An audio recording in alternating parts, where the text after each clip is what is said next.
أعوذ بالله من الشيطان الرجيم بسم الله الرحمن الرحيم أفمن وعدناه وعدا حسنا فهو لاقيه كمن متعناه متاع الحياة الدنيا ثم هو يوم القيامة من المحضرين 20ویں پارے سورہ قصص کے یہ 7واں رکوع ہے۔ یہ رکوع آیت نمبر 61 سے لے کر آیت نمبر 76 تک کے آیاتوں پر مشتمل ہے۔ اس رکوع میں اللہ تبارک و تعالی اپنے بندوں پہ ایک تو دنیاوی زندگی کی اہمیت اور دنیاوی زندگی میں اللہ کی طرف سے ملے ہوئے نعمتوں کا تذکرہ فرما کر اللہ تاکید کرتا ہے، تلقین کرتا ہے کہ ان نعمتوں، ان سہولتوں، راحتوں اور اس وقت سے اپنے آخرت کے لیے فائدہ اٹھا لو، اس لیے کہ یہ دنیا فانی ہے، اور جب دنیا ہی فانی ہے تو اس دنیا کے اندر آ جانے والے انسان بھی عارضی وقت کے لیے ہیں۔ اس دنیا کے مقابلے میں آخرت دائمی ہے۔ اس دائمی اور ہمیشگی کی زندگی کے درستگی اور اس کے اسودگی کے لیے، خوشحالی کے لیے فکر کرو۔ اللہ تبارک و تعالیٰ کا ارشاد ہے کہ دنیا کے اندر 2 قسم کے لوگ ہیں۔ ایک وہ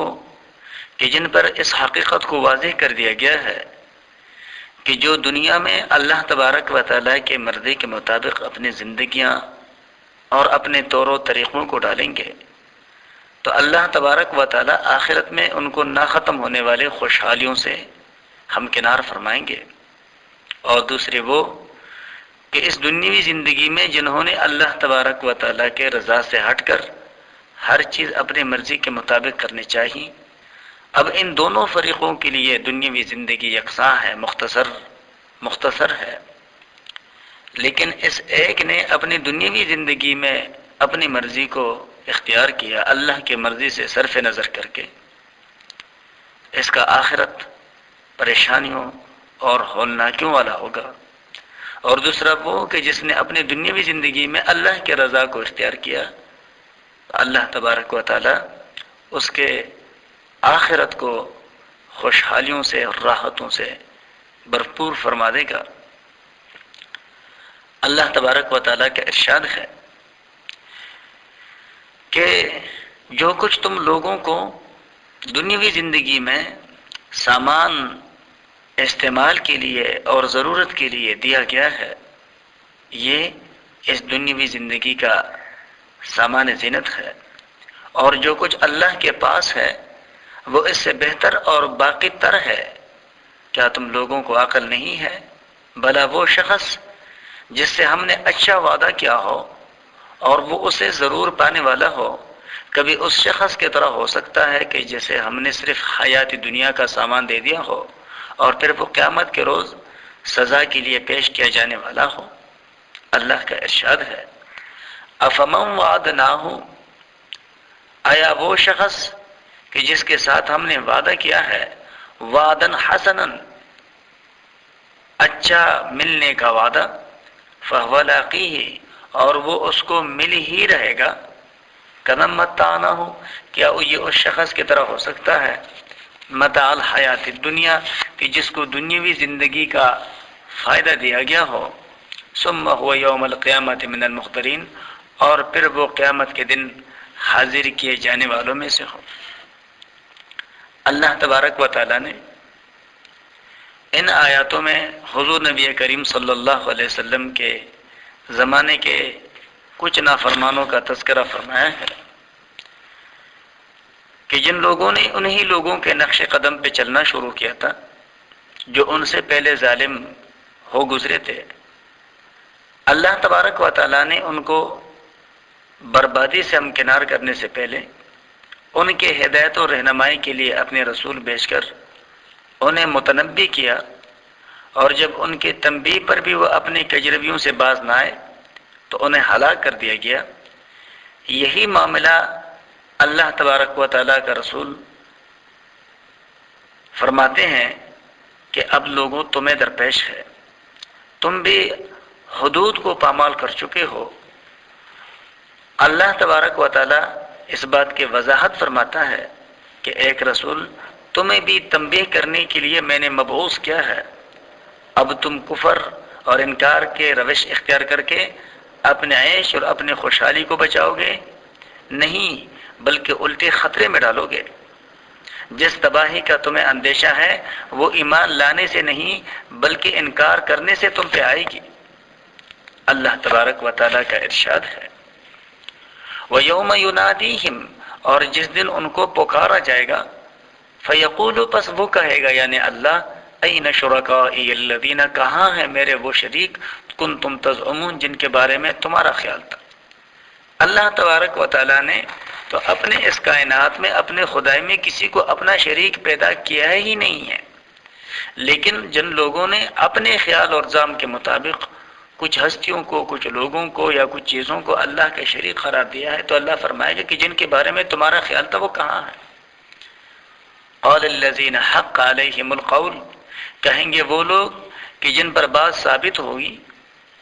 وہ کہیں گے ربنا، اے ہمارے رب، ہؤلاء الذین اغوینا، یہ ہے وہ لوگ جن کو ہم نے گمراہ کیا ہے، اغویناہم، ہم نے ان کو گمراہ کیا، کما غوینا، جس طرح کے ہم گمراہ ہوئے۔ جن کو یہ لوگ پوجا کرتے تھے وہ جواب کے لیے کھڑے ہو جائیں گے، پہلے اس سے کہ پوجنے والے جواب دیں کہ بھئی ہم ان کی وجہ سے گمراہ ہوئے، بلکہ وہ گمراہ کرنے والے خود سے بول اٹھیں گے کہ اللہ ہم نے ان کو گمراہ کیا، اور اسی طرح سے جس طرح کہ ہم گمراہ ہوئے، یعنی جس طرح کسی نے تیرے مرضی کے خلاف کاموں کے کرنے پہ ہمیں مجبور نہیں کیا، ہم پہ زبردستی نہیں یہ سارا معاملہ ٹھونسا کیا، ایسا ہی ہم نے بھی ان کو زبردستی گمراہ تو نہیں کیا۔ جس طرح ہم خود سے گمراہ ہو گئے، اسی طریقے سے یہ لوگ بھی خود سے گمراہ ہو گئے کہ ان کے سامنے ایک تیری مرضی تھی، ان کے خواہشوں کی مرضی خوبصورت کر کے رکھ دی گئی، انہوں نے اپنے مرضی سے اپنے خواہشات پہ چلنا شروع کیا۔ تبرأنا الیک، ہم بیزاری کا اعلان کرتے ہیں تیرے سامنے، ما کانوا ایانا یعبدون، نہیں تھے یہ لوگ ہمارے بندگی کرنے والے۔ اس لیے کہ بیراروی کے شکار ہونے والے لوگ کسی کی بھی بندگی نہیں کرتے، حقیقت میں وہ اپنے خواہشوں کے بندے ہوتے ہیں، اور اسی لیے تو انہوں نے اللہ تبارک و تعالیٰ کے حکموں سے کنارہ کشی اختیار کی ہوئی ہوتی ہے۔ وَقِيلَ ادْعُوا شُرَكَاءَكُمْ، اور ان سے کہا جائے گا کہ بلاؤ اپنے شریکوں کو، فدعوہم، پھر پکاریں گے وہ ان کو، فلم یستجیبوا لہم، پس وہ کوئی جواب ان کو نہیں دیں گے، اور اول عذاب، اور وہ دیکھیں گے عذاب کو۔ لو انہم کانوا یہتدون، کاش کہ وہ لوگ رائے راست پہ ہوتے، ہدایت پا لیتے،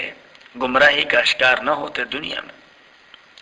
وَيَوْمَ يُنَادِيهِمْ، اور جس دن پکارا جائے گا ان کو، فَيَقُولُ، پس وہ کہے گا، ماذا اجبتم المرسلین، کیا جواب دیا تھا تم نے پیغمبروں کو۔ یہ اللہ تبارک و تعالی ہر زمانے کے ان لوگوں سے سوال کرے گا کہ جن کے طرف اللہ تبارک و تعالی نے